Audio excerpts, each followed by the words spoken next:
Another recording for our Zone Trader Pro beta testers. So you've chosen an instrument. We're all joining the 10-minute time frame right now. Once you've started going through the optimization process, and I've done a video on that and shown you how to do it, I personally just mark the charts as we go along, and the trades that win and lose, and I try to put some text on that so I can start to take notes when it comes time to it.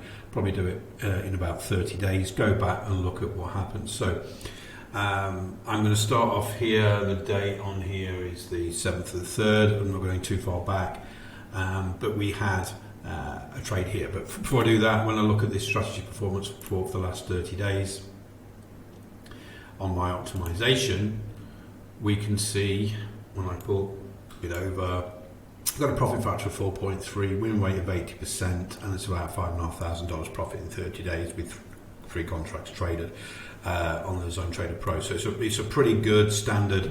Max drawdown is pretty low. So I've optimized it well, but we need to understand what those reactions are, where the winners are, where the losers could be better. Even though we've optimized it, we might want to just switch it off at certain points, or try and understand why those times of the day are really, really good. And so I'm a copper trader, so I understand copper more, and it's about learning that behavior. So making these notes on the chart is very, very important. So in this instance here, we got the continuation trade. So continuation trade is good, but the New York Gold caused a reversal to take out the break-even stop, the BE stop. So it did get a nice move up there. Remember, the stop's below the zone here. Moved up into that New York Gold pit open, and then came back and took the trailing stop out because obviously gold reversed and came back down. If there was data, that could have been the cause. So one of the things that we could surmise from that is that we need to have tighter stops, or you just manually flatten before that, if that pattern repeats itself. But we understand the underlying cause why this didn't run, and that was the gold pit open. How I've done that on here, I'm using our range breakout trading indicator, because that helps you understand the bias of that range, that opening range, and then projects that opening range through till the next one, which will be handy, because we can see here this London open range actually straddles this 60-minute zone. So the next couple of trades, we had US data at this 8:30 point here. We had the London opening range. We came up and tested the previous day's New York Gold pit opening range. It happens. We then moved back down. We formed this short-term sort of confluence zone here, this yellow, and then overlaid with the 15 minutes. So there was a really sort of good confluence zone there. We bounced off that London zone initially. We came back up through, and then we got the short trade coming down through here.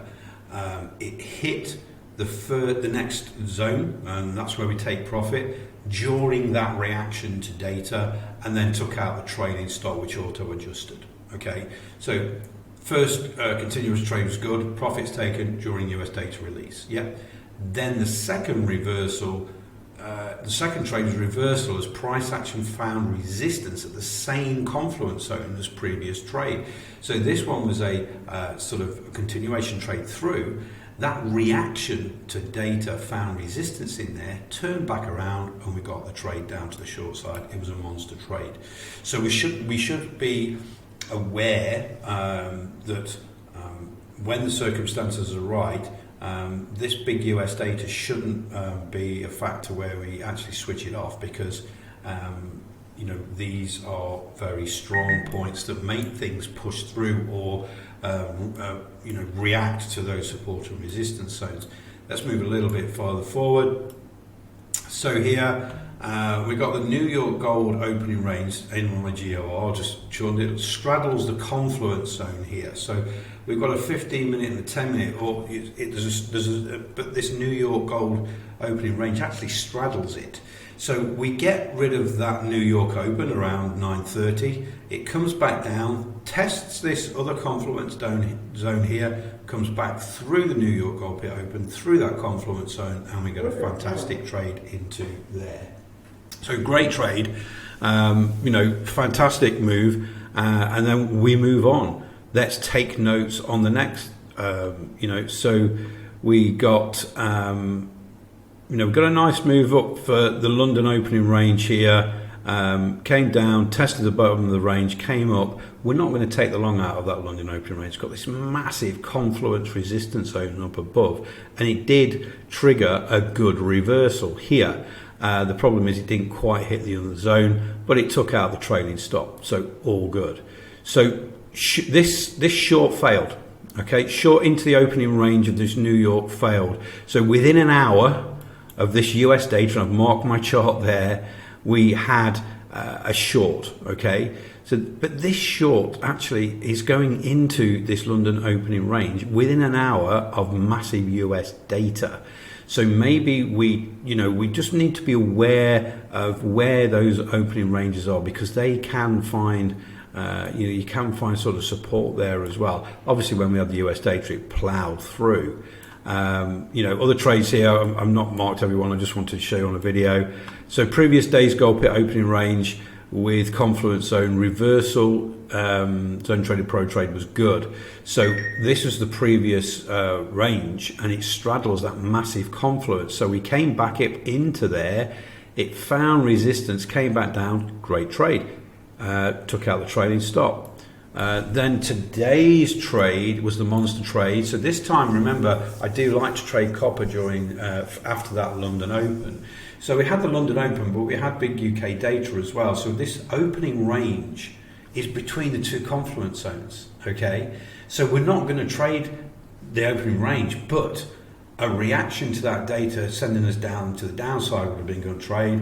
And again, here when we do break out into fresh air, a great trade again. So making those notes on your chart, remember when we're beta testing or back testing, we're married to one instrument. We're understanding that behavior. We're starting to make those notes as they go along. Keep adding the notes to the chart, and every 30 days download those notes into a notepad or a document. Start to try and figure out and understand that behavior with a specific strategy. And in this case, with the Zone Trader Pro, is the range breakout, having that range breakout on the chart, something that's going to be helpful.